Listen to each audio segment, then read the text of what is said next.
সুপ্রভাত। শুরু করছি পিসি বার্তার নিয়মিত অনুষ্ঠান পথের প্যাচালি। সারা দেশে এ সময় যে ধরনের সন্ত্রাসী কর্মকাণ্ড হচ্ছে সেটা দেখে জনমনে কিন্তু এক ধরনের ত্রাস সৃষ্টি হচ্ছে। প্রত্যেকটি ঘটনায় একটার পর একটা ঘটে যাচ্ছে এবং একটিকে ছাপিয়ে আরেকটি তার থেকেও অনেক বেশি বীভৎস রূপে আমাদের সামনে দেখা দিচ্ছে। ধরুন, যদি আমরা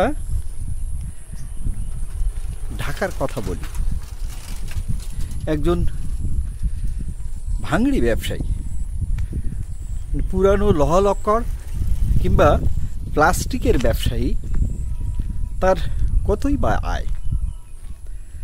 তার কাছে চাঁদা চাওয়া এটা নিয়ে বচসা এবং তার এক পর্যায়ে নির্মমভাবে এই সোহাগ নামের ছেলেটিকে হত্যা করা হলো। কি বিভৎস! একদম প্রকাশ্যে দিনের বেলায় শত শত মানুষের সামনে এই হত্যাকাণ্ডটি সংঘটিত হলো। মানুষ ভয়ে সোহাগকে বাঁচানোর চেষ্টা করেনি, কারণ তাদেরও ঝুঁকি ছিল। সারা দেশে পুলিশ যেভাবে নিষ্ক্রিয়, সেক্ষেত্রে মানুষ ঝুঁকি নেওয়া তো বেশ অনিশ্চিতই মনে করে। কিন্তু দেখা গেল নিষ্ঠুরভাবে এই ছেলেটিকে হত্যা করা হলো।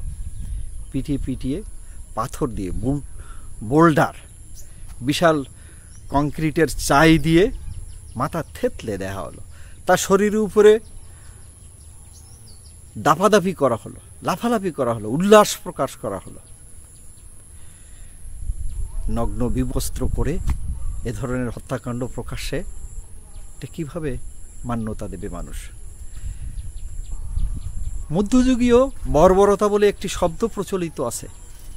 সে সময়ে মানুষের যে নিষ্ঠুরতা, তাদের যে মূল্যবোধ, তাকে ছাপিয়ে যাচ্ছে আজকের সময়।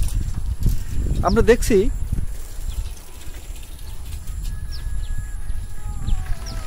কুমিল্লায় যখন একটি নারীকে ধর্ষণ করা হয় এবং তার জের ধরে সকালবেলায় সবার উপস্থিতিতে, একদল মানুষের উপস্থিতিতে ওই নারীকে আবারও বিবস্ত্র করে মোবাইলে ধারণ করে সেটাকে সামাজিক মাধ্যমে ছড়িয়ে দেওয়া হচ্ছে। একই ঘটনা ঘটেছে ওই সেই মুরাদনগরেই। সেখানে একই পরিবার তিনজন মানুষকে হত্যা করা হয়েছে প্রকাশ্য দিবালোকে। হ্যাঁ, সরকারের পক্ষ থেকে কঠোর অবস্থান কিন্তু আমরা আসলে দেখিনি। সরকার দায় সরাগোছে এই বিষয়ে বক্তব্য দিচ্ছেন, প্রশ্রয় দেয়া হবে না ইত্যাদির মতো কথা বলছেন। হয়তো দুই একজন আটক হচ্ছে, কিন্তু সাথে সাথে আবার এরা জামিন পেয়ে যাচ্ছে। আবার একই ঘটনা দেখেন কিভাবে ঘুরছে। হত্যাকাণ্ড সংগঠিত করলো একজন বা যারা, মামলার ক্ষেত্রে কিন্তু তাদের নামটা আসছে না। পরিবার বলছে আমরা তো এদের বিরুদ্ধে অভিযোগ করিনি, অভিযোগ যাদের বিরুদ্ধে করেছি তাদের এজাহারে নাম থাকছে না। আবার নতুন নতুন নাম সংযোজিত হচ্ছে। এটা একটা মগের মুল্লুক নাকি? আমরা খুলনার কথা যদি বলি, খুন করার পরে খুন নিশ্চিত করবার জন্যে সেই মধ্যযুগীয় কায়দায় রক কেটে দেয়া হচ্ছে। কি বর্বর সময়ের মধ্যে দিয়ে আমরা যাচ্ছি। পুলিশ বাহিনী নির্বিকার, তাদের মনোবল এখনো পর্যন্ত ফিরে আসেনি।